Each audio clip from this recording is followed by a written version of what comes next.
Thank you very much, Mr. President. Ladies and gentlemen, good evening. Assalamu alaikum. Lovely to see you all here tonight.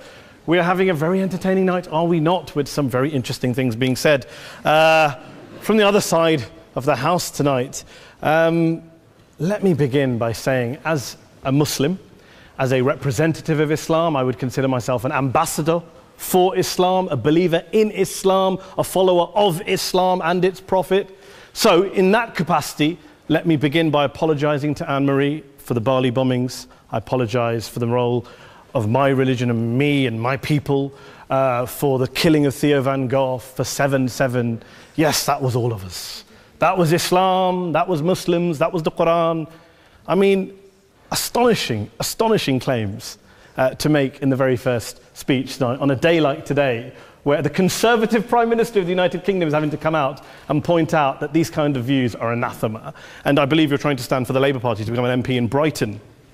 If you do, and you make these comments, I'm guessing you'll have the whip withdrawn from you, but then again, UKIP's on the rise, they'll take you, the BNP, they might have something to say about your views. This is what Mehdi Hassan always does. By the way, just on a factual point, since we heard a lot about the second speaker, about how backward we Muslims all are, on a factual point, you said that Islam was born in Saudi Arabia. Islam was born in 610 AD. Saudi Arabia was born in 1932 AD. So you were only 1,322 years off. Not bad? Not bad start there. Talking of maths, by the way, a man named Al-Khwarizmi was one of the greatest mathematicians of all time, a Muslim, worked in the golden age of Islam. He's the guy who came up with not just algebra, but algorithms. Without algorithms, you wouldn't have laptops. Without laptops, Daniel Johnson tonight wouldn't have been able to print out his speech in which he came to berate us Muslims for holding back the advance and intellectual achievements of the West, which all happened without any contribution from anyone else other than the Judeo-Christian people of Europe. In fact, Daniel David Levering, the author of the Pulitzer Prize-winning historian and author of The Golden Crucible, points out that there would be no Renaissance, there would be no Reformation in Europe without the role played by Ibn Sina and Ibn Rushd and some of the great Muslim theologians, philosophers, scientists in bringing Greek texts to Europe. As for this being our university, I will leave that to the imagination as to who is our and who is there. I studied here too. An astonishing set of speeches so far making this case tonight. A mixture of just cherry-picked quotes, facts and figures, self-serving, selective, a farrago of distortions, misrepresentations, misinterpretations, misquotations.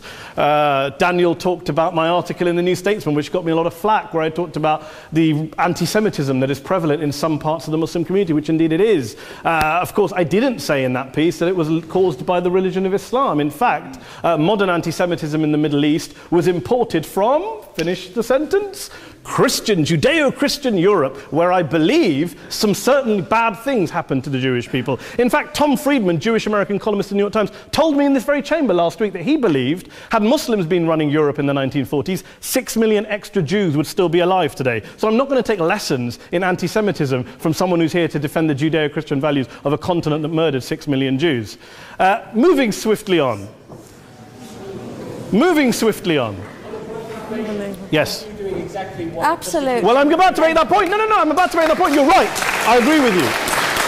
I agree with you 110%. That is my point. I don't think Europe is evil or bad. I'm a very proud European. I don't want to judge Europe on that basis, but if we're going to play this gutter game where we pull out the Bali bombing and we pull out examples of anti-Semitism in the Islamic community, then of course I'm going to come back and say, well, hold on. I mean, look, let's be very clear. Daniel here was a last-minute replacement for Douglas Murray, who had to pull out. And Douglas and I have a well-documented differences, but to be fair to Douglas, as to be fair to Anne-Marie and to Peter, atheists.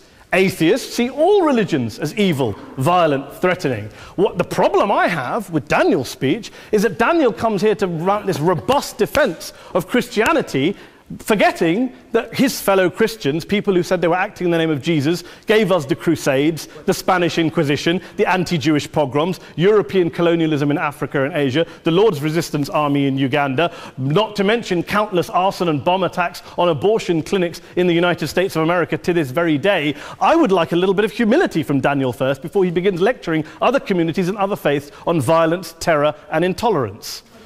But, no thank you. Some water. But I would say this, to address the gentleman's very valid point here, I'm not going to play that game.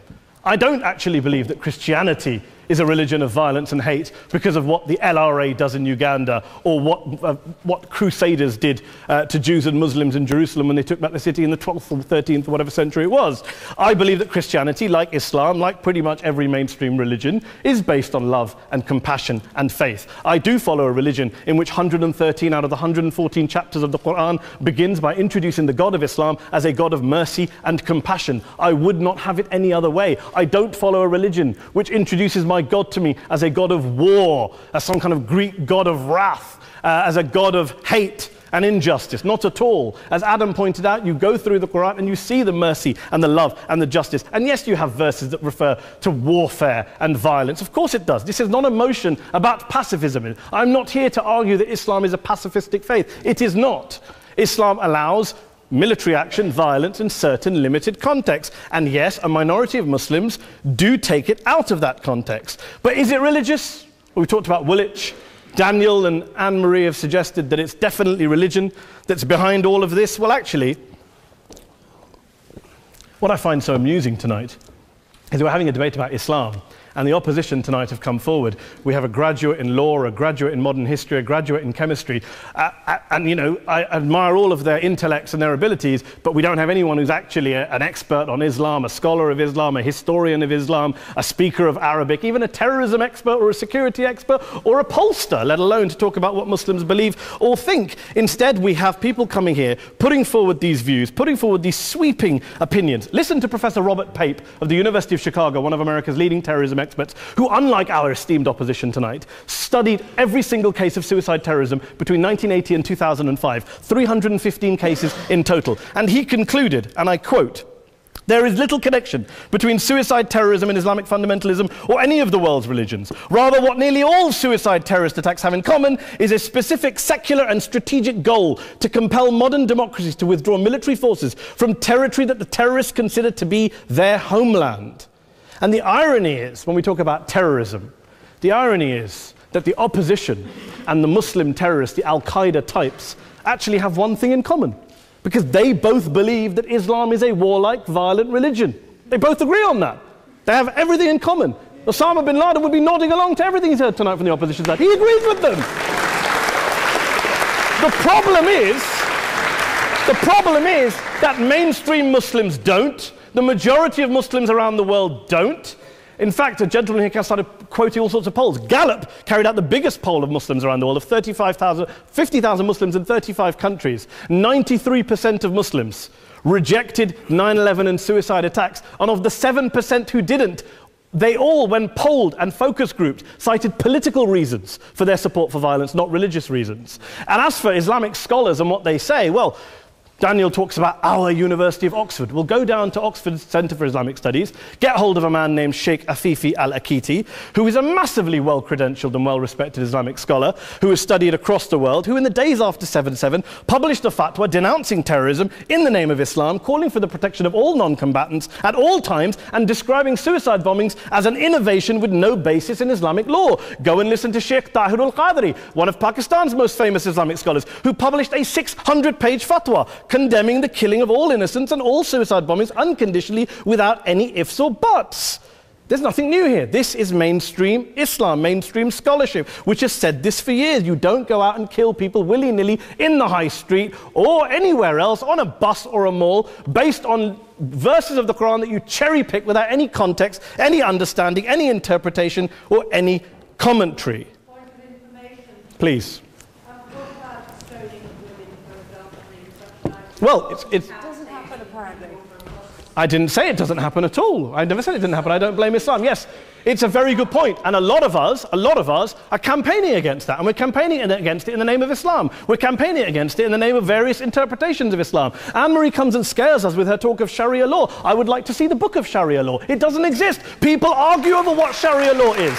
And you empower the extremists by saying there is only one version. You empower them all. I don't believe you took any interruptions, Anne-Marie, so I think you should stay there for a moment. Several countries. Here's what we're dealing with. Here's what we're dealing with. We are dealing, I took your point. Here we are dealing with a 1400-year-old global religion followed by 1.6 billion people in every corner of the world, a quarter of humanity, of all backgrounds, cultures, ethnicities. And yet the opposition tonight wants to generalize, stereotype, smear in order to desperately win this debate. And here's my question, if we're going to generalize and smear. If, okay, people say yesterday's bombers, and we've got to be careful, there's a trial going on, were yesterday's attackers, motivated by Islam? Big debate. I don't believe they were. Let's say they were. Let's say Faisal Shahzad, the Times Square bomber, was motivated by Islam. Let's assume, for sake of argument, that Richard Reeves, the shoe bomber, was motivated by Islam. If Islam is responsible for these killings, if Islam is what is motivating these people, and Islam is therefore not a religion of peace, a religion of war, then ask yourself this question: why aren't the rest of us doing it? Why is it such a tiny minority of Muslims are interpreting their religion in the way that the opposition claim they are? Let's assume there are 16,000 suicide bombers in the world. There aren't. Let's assume there are for the sake of argument. That's 0.001% of the Muslim population globally. What about the other 99.99% of Muslims who the opposition tonight either ignore or smear? The reality is that the rest of us aren't blowing ourselves up tonight. The reality is that the opposition came here tonight not worried about the fact that me and Adam might pull open our jackets and blow ourselves up tonight because we're followers of a warlike warrior religion which wants to take over Europe and Daniel's university. The issue is this. The issue is this. Unless the opposition can tell us tonight, and Peter Atkins is here, one of our great atheist intellectuals, can tell us tonight, can answer this question tonight: why don't the vast majority of Muslims around the world behave as violently and aggressively as a tiny minority of politically motivated extremists? Then they might as well give up and stop pretending they have anything relevant to say about Islam or Muslims as a whole. Ladies and gentlemen, let me just say this to you. Think about what the opposite of this motion is.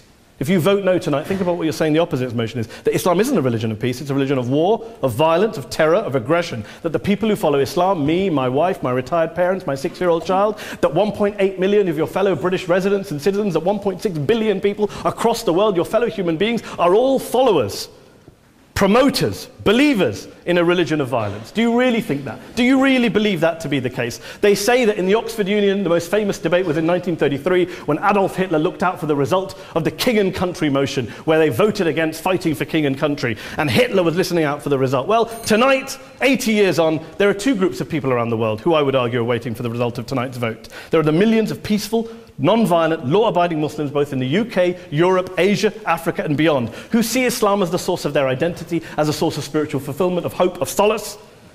And there are the phobes, the haters, the bigots out there who want to push the clash of civilizations, who want to divide all of us into them and us and ours and their.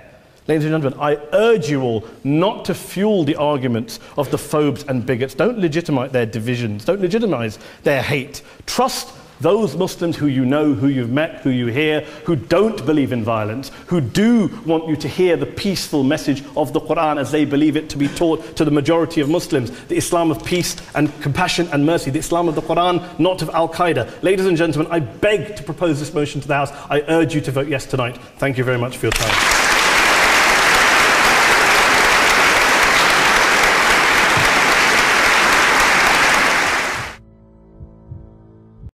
জানি না কত সুন্দর তুমি আল্লাহ, জানি না কত সুন্দর তুমি আল্লাহ।